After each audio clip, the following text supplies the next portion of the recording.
915 High School Football Insiders out here at Hanks High School with Coach Scott Veliz. Coach, thanks for having us. Yes, sir. Thanks for coming by. Been waiting for you guys. Been waiting. Yep, and hey, going into your second year, first time being out here on campus with you.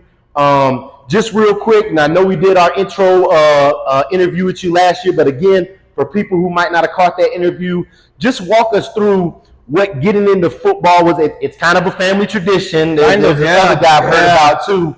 Some of the coach. I don't want to talk about that guy, man. That some people talk about, but what got you into football, and then after football, what got you into coaching football, and what brought you here, and what coaching tree do you come from? Well, let's start with what got me into it, and that's my brother, Chuck Veliz. I mean, I think I've heard of him. He's one of the greatest coaches in the city's history, man. The dude's a legend in my book. So when I'm a kid, he's an assistant at Del Valle, as a matter of fact, in the late 80s, early 90s, and he had asked me what I wanted to do in my career. I said, I want to be a coach. So he tells me, what do you want to teach? I said, I don't want to teach, I want to coach. So he goes, you got to teach first, man. I said, seriously? So that made me go to school, become a teacher and so forth. But he's the main guy. And Tom Work's another one. I played for him at Riverside. And then he was an offensive coordinator when I was playing there. Then he got the head job a couple years after I graduated. So I did 8th grade for him. So that's how it started. 8th grade at Riverside Middle, then freshman and JV at Riverside High School. Back then, JV and varsity were split. It wasn't like how it is now. Yeah. So I had 2 years of freshman, 2 years of JV, and that's where I cut my teeth, man. I mean, I was telling one of my assistants the other day, I said, I know I might be hard on you about a play call or this or that, but try calling plays when you're a 23-year-old kid and Chuck Veliz is over your right shoulder and Tom Works over your left shoulder. Yeah. Try that, man. So those two guys, I mean, mainly my brother, they made me who I am. And so from there, a varsity assistant spot opened here at Hanks under Ron Dirks. So I came over as a running back coach. And at the time, my wife was pregnant with my first son, and who's 24 now, by the way. And don't date yourself, Coach. I know, man. I feel old now. So I just felt I was burned out a little bit. So I got out of the game for about 10 years.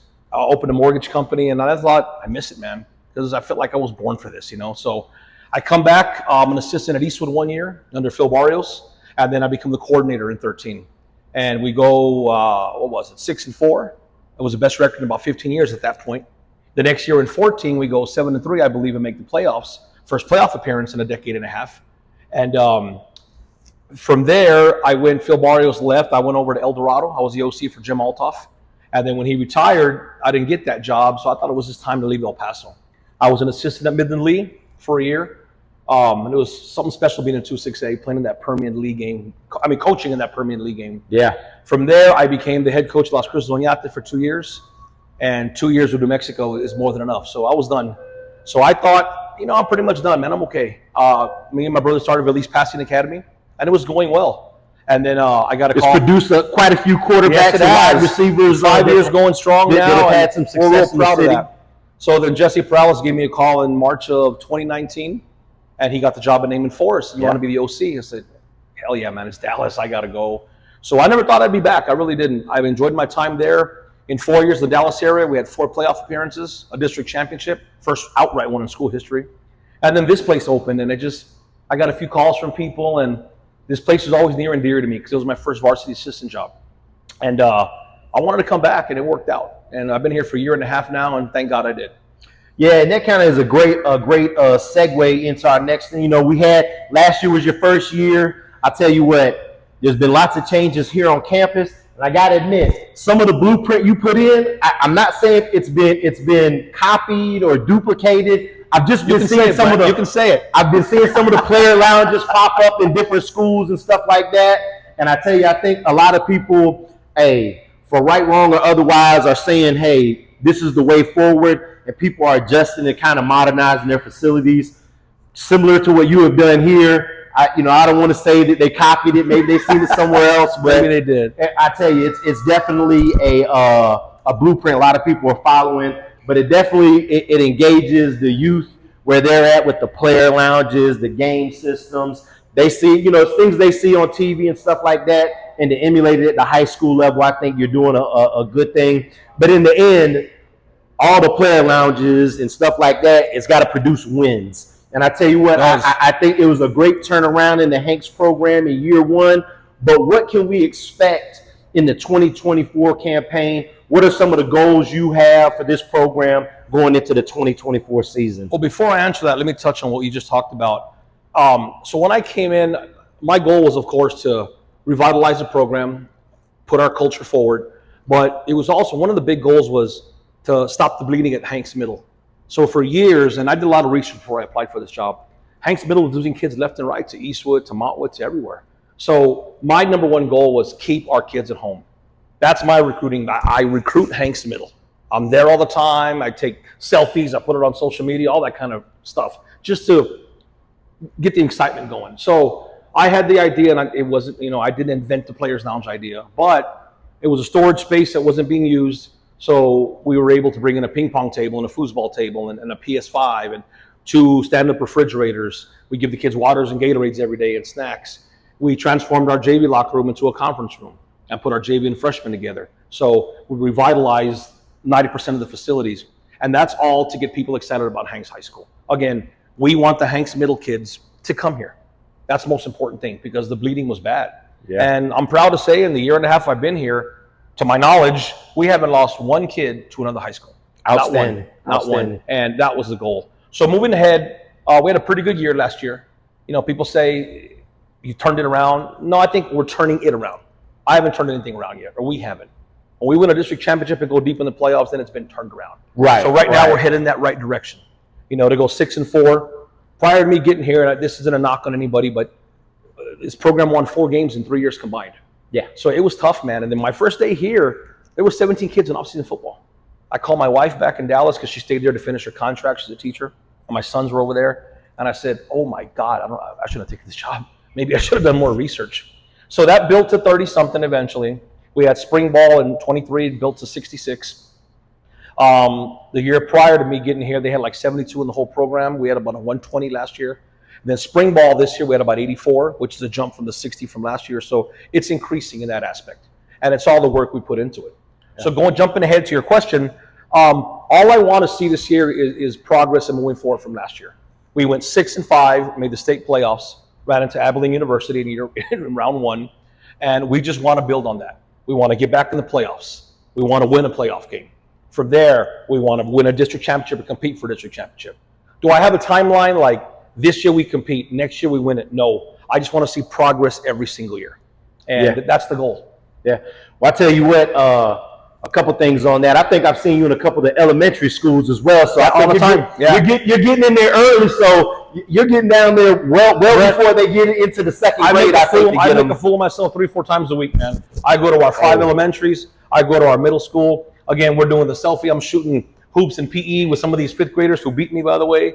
But I needed to ingrain myself in the community, and I've done that. The principals know me. The kids know me. Yeah. I take an assistant with me. I take head coaches from other sports here with me to get excited about their program. Because here, when I got here, every program won. They were doing pretty well. My first athletic head coaches meeting here at Hanks, I'm looking around the room, and I'm going through the itinerary, and I'm thinking to myself, everybody here's done pretty well except football. Yeah. I said, God, I got to turn this thing around fast, Yeah. And we didn't turn it around, but we're turning it around. And we had a pretty good first year. But it stems from that, man, the community involvement. Yeah, for sure. And that kind of brings us to our next question. Talk to us a little bit specifically about the football program at your feeder program and what the class, that rising freshman class coming in this year is going to be like, and are you excited about them? So let's talk about last year's freshmen first. When I got the job in January 23, I went down in the Hanks Middle. I lived down there basically, and we had a freshman class that hit about 60 kids, which is huge for a school that has 1,388 kids. Absolutely. And they were a real good group. I wanted to bring in 12 of those freshmen up to JV, and our JV won a championship last year. We tied for it with Elvia. We were co-champs. So last year, our 8th grade didn't do very well. Their numbers were very, very poor. So I've worked hard over this last year to bring that back up. And right now, we're averaging about 25 freshmen every day in the summer, which is down from 23, but it's a huge jump from where this class was in 8th grade. Yeah. So we're projecting about 35, 40.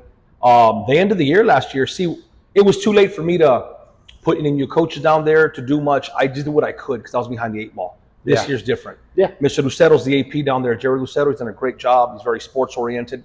And he's helped me put 3 new coaches in place. They're going to be more faithful to our systems on both sides of the ball, on how we run practice structure, on how we do things.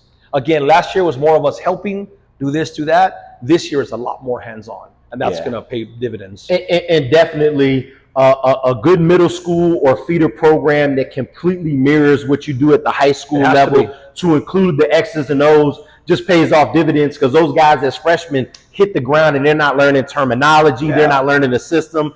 Hey, they've already got that built in there. That kind of stuff everywhere else in Texas is commonplace, man. Head coaches in every other standard operating procedure. It's commonplace.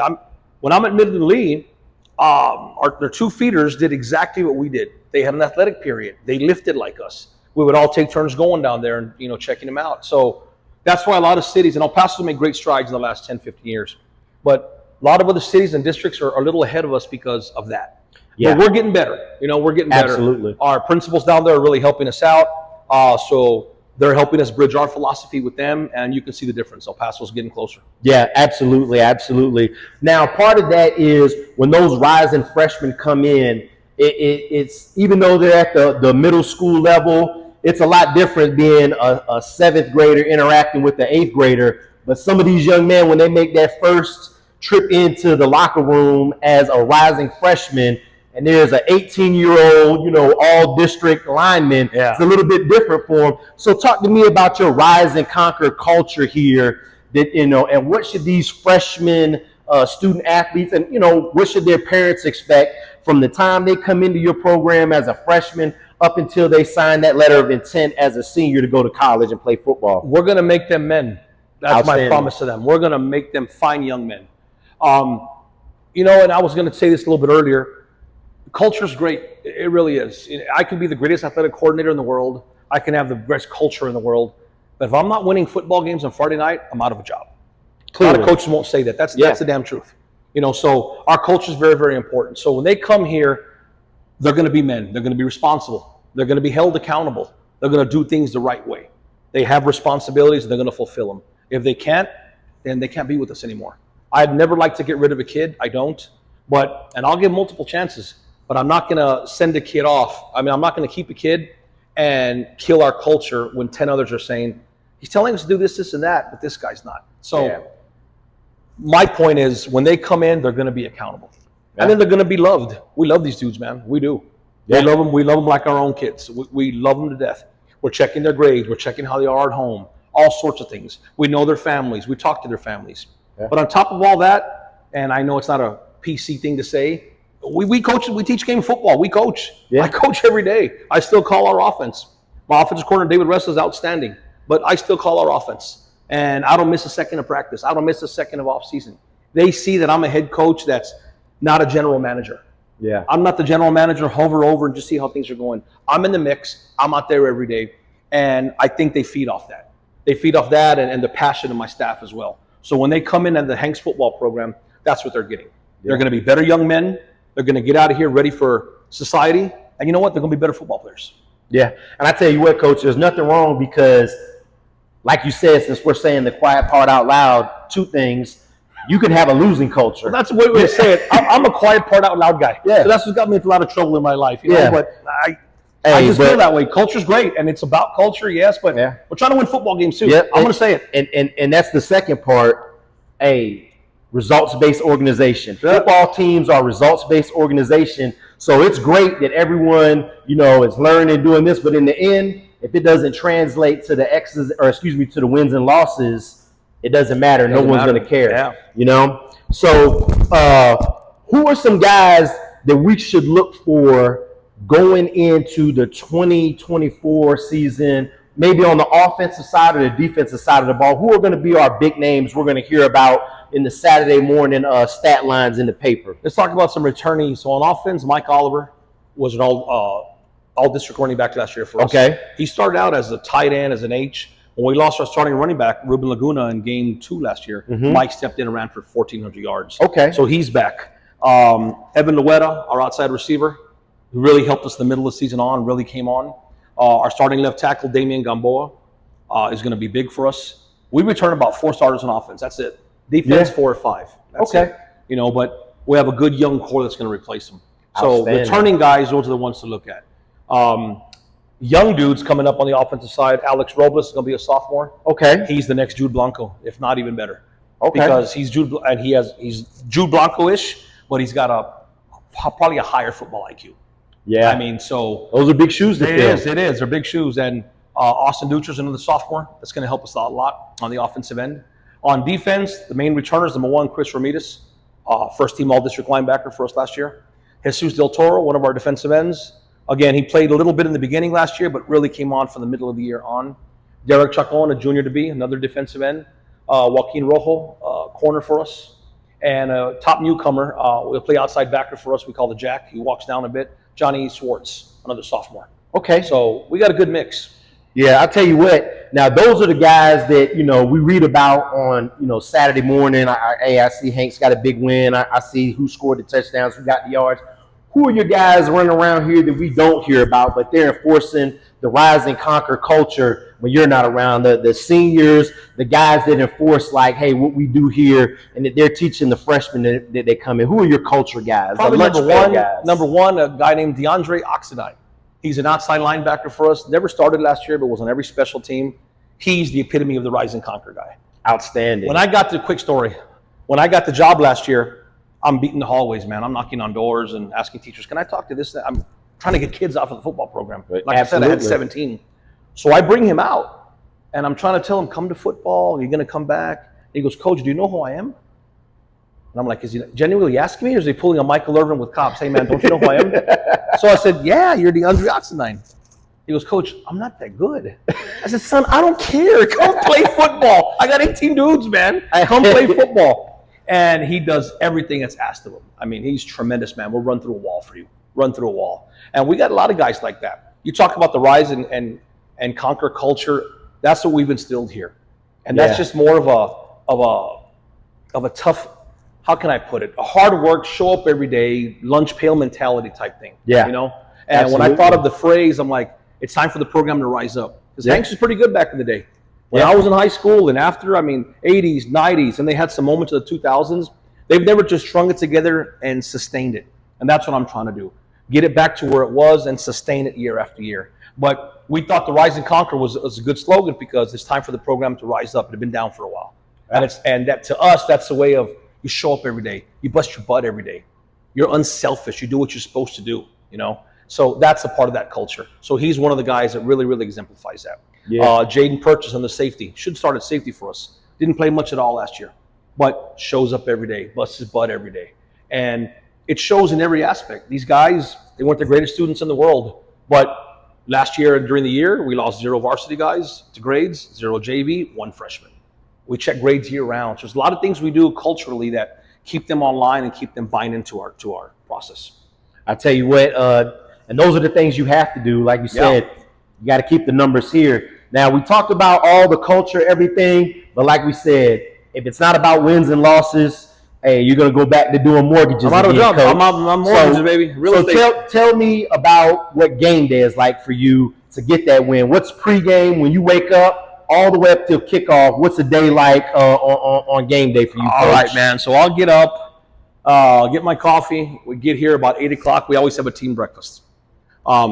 Years ago, my offensive line coaches would have like an offensive line breakfast. So I said, why don't we do it for the whole team? So everybody brings something. It's a smorgasbord of stuff. Gotcha. And we have all sorts of stuff here. We eat together as a team. We talk a little bit. Then they go to second period. We have first period athletics. From that point, I get to the school and see how I can help and walk around the halls a little bit in between classes, make sure everybody's on time. I come back here about 10:30, and then start to get some things ready. Start to get my mind right. Then I'll take a couple hours where I'll go eat. I'll go home to get my stuff. You know what I mean? Again, getting my mind right. Mm-hmm. Then I get back here about 3:30 or so. And then it's go time, man. My coaches get here. The kids start getting here after school. And then we get ready to go. Okay. Now, after that big win, because we don't celebrate losses, what's it like after that big win? You taking the coaches out? You and the wife going out? What do you do? What's your post-game ritual after a big win? I make the coaches sit here. We watch film till 2 in the morning. Hey. I'm just kidding. Hey, no 24-hour rule in the kingdom. There's no 24-hour rule. Well, honestly, going back to the pregame, before I come out and just dress the team, we do our warm up. I'll have to blast some Motley Crue or something like that. That's my bad, man. Hey, but afterwards, after a win, 80s rock in the kingdom as well. Man. There's nothing wrong with 80s rock. So after a win, either some of the coaches will go to my house and we hang out and eat pizza and drink non-alcoholic beverages like soda and Kool-Aid and stuff like that. Now, I used to go back home with my wife, her sister, my brother-in-law. We'll watch NC9 Overtime and Borderland Blitz, stuff like that. A few coaches go over, we hang out and bond, and that's pretty much it. Or if we have time, because our games run so long sometimes, we throw the ball a lot. If we have a chance, the whole staff together with their wives will hit a neighborhood restaurant and hang out a little bit. Hey, you got to. Hey, again, you can't just build the culture with the players. You got to build it with the coaches as well. But I tell you what, Coach, the change here is remarkable. Thank you. And I think you say we're turning it around, and it's still turning. I think it's definitely going in the right direction. And again, the results are here. 6-4 last year. I think you're going to be a little bit better this year. I hope so. Thank you. Same district as some other teams I'm a big fan of. So I don't want you guys to do too well. But yeah. All right, Coach. Thank you, man. I appreciate you having us out here. Thank you, and Brad. Again, thank you.